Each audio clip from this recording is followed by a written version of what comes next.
Halo sahabat entrepreneur, salam hebat, luar biasa. Kembali lagi bersama saya Hisya Yogi.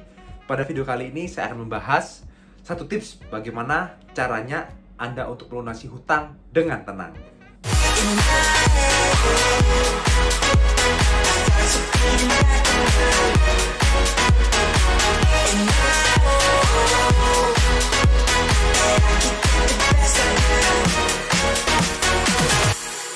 Oke, sebelum saya mulai, tidak ada salahnya jika kalian menyukai video seperti ini, kalian bisa klik like ya, lalu share ke teman-teman ya, dan jangan lupa subscribe dan klik loncengnya ya, karena subscribe itu gratis.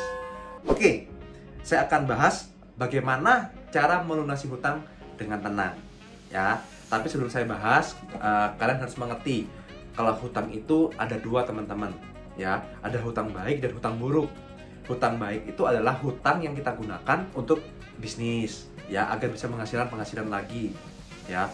Hutang buruk adalah hutang yang kita gunakan untuk hedonisme, untuk beli baju ya, atau beli HP ya, atau yang nggak berguna kita berhutang, alhasil nggak menghasilkan uang, kita terlilit hutang. Nah, itu hutang buruk ya, yang akan saya bahas di sini bagaimana caranya kita tuh melunasi hutang buruk ini dengan tenang.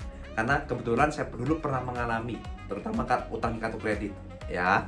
Oke, jadi yang pertama, sebelum kita melunasi hutang teman-teman, kita tuh harus menjaga 4 pilar ya. Karena kalau kita bisa menjaga 4 pilar ini, saya yakin kita bisa melunasi hutang dengan tenang ya. Pilar yang pertama itu adalah sandang ya.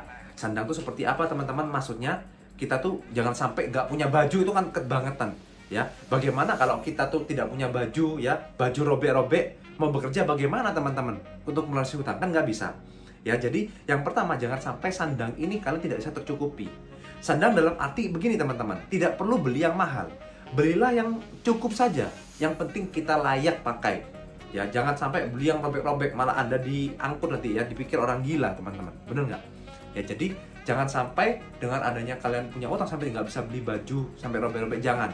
Jadi sandang itu pakaian itu harus tetap tercukupi. Yang kedua, pilar yang kedua adalah pilar pangan ya. Jangan sampai dengan kita adanya hutang sampai nggak makan sehari 2 hari ya, keliru teman-teman. Kalau kalian nggak bisa jaga kesehatan, nggak makan ya, kalian sakit, hutang nggak bisa dibayar, malah tambah hutang lagi. Nah, pilar yang kedua tuh pangan nggak boleh kurang teman-teman. Contoh, Pak, saya tuh sampai nggak bisa makan yang bergizi. nggak perlu. Kalau mungkin kalian dalam kondisi sekarang itu nggak bisa makan yang bergizi, nggak apa-apa, makan yang seadanya aja cukup dulu. Yang penting kita nggak kelaparan ya. Karena untuk melunasi hutang tuh kita kan perlu bekerja. Bekerja tuh perlu energi loh. Ya, energi dari mana? Dari makan ini teman-teman. Ya, jadi pangan ini kita jangan sampai kurang. Yang ketiga adalah papan ya, atau tempat tinggal ya. Jangan sampai kita itu tinggalnya tuh nggak tahu di mana, di kolong jembatan kan nggak mungkin, bisa sakit teman-teman ya. Jadi Anda tuh minimal punya tempat tinggal, kos-kosan sederhana ya, 2 kali 2 meter nggak apa-apa, murahnya nggak apa-apa. Kita cari tempat tinggal yang murah, yang sebisa kita dulu teman-teman ya. Contoh dulu saya cari kos yang ya udah yang saya bisa bayar, yang penting ada tempat tidur, ada tempat tinggal, ada papannya. Pilar yang keempat adalah transportasi ya. Karena zaman sekarang kalau kita mau bekerja, saya yakin pasti semuanya perlu transportasi, entah angkutan umum, entah sepeda motor pribadi atau mobil pribadi ya. Yang terpenting ada transportasi. Karena kenapa 4 pilar ini ya, sandang, pangan, papan, dan transportasi, kalau kalian nggak punya, bagaimana kalian mau bekerja ya? Karena sedang untuk melunasi hutang kita perlu penghasilan kan. Nah, penghasilan itu dari bekerja. Jadi 4 pilar ini ya harus ada agar kita tuh bisa merawat badan kita untuk membayar hutang.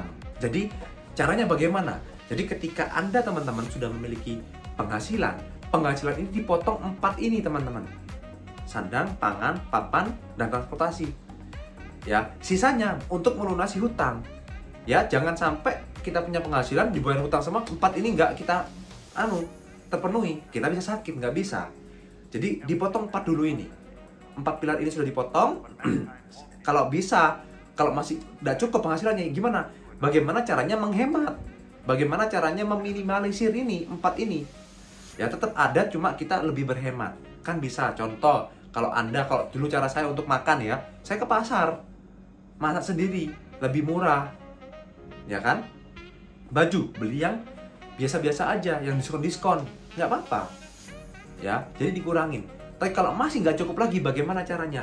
Ya satu-satunya cara, kalian harus putar otak. Bagaimana caranya mendapatkan penghasilan tambahan.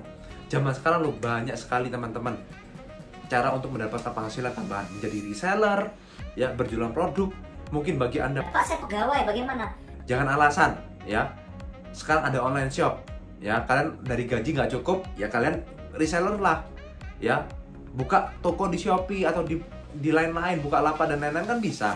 Yang penting jadi reseller, ya. Yang saya sarankan sih reseller atau dropshipper. Kalian nggak perlu modal besar kan? Kalian tinggal ambil produk, bisa jual lagi, dapat keuntungan, tambahan penghasilan untuk melunasi hutang. Nah, kalau kalian melakukan cara ini, saya yakin hutang itu dengan tenang kita bisa lunasi kok. Oke, jadi semoga video ini bisa bermanfaat untuk Anda. Yang terpenting, ingat kata-kata saya, jangan sampai kita tambah stres kalau punya hutang. Ya, kalau stres nggak bisa bekerja, hutang tambah nggak bisa kita lunasi. Ya, tetap daripada stres, kita habiskan pikiran kita untuk bagaimana caranya punya penghasilan tambahan agar utang ini lunas. Seperti itu. Oke? Sekian saja tips dari saya. Semoga tips dari saya ini bisa berguna untuk teman-teman. Dan jangan lupa klik subscribe, loncengnya, dan bisa bagikan ke saudara, dan klik like dan komen yang positif. Sukses untuk Anda semua, dan selalu salam hebat, luar biasa.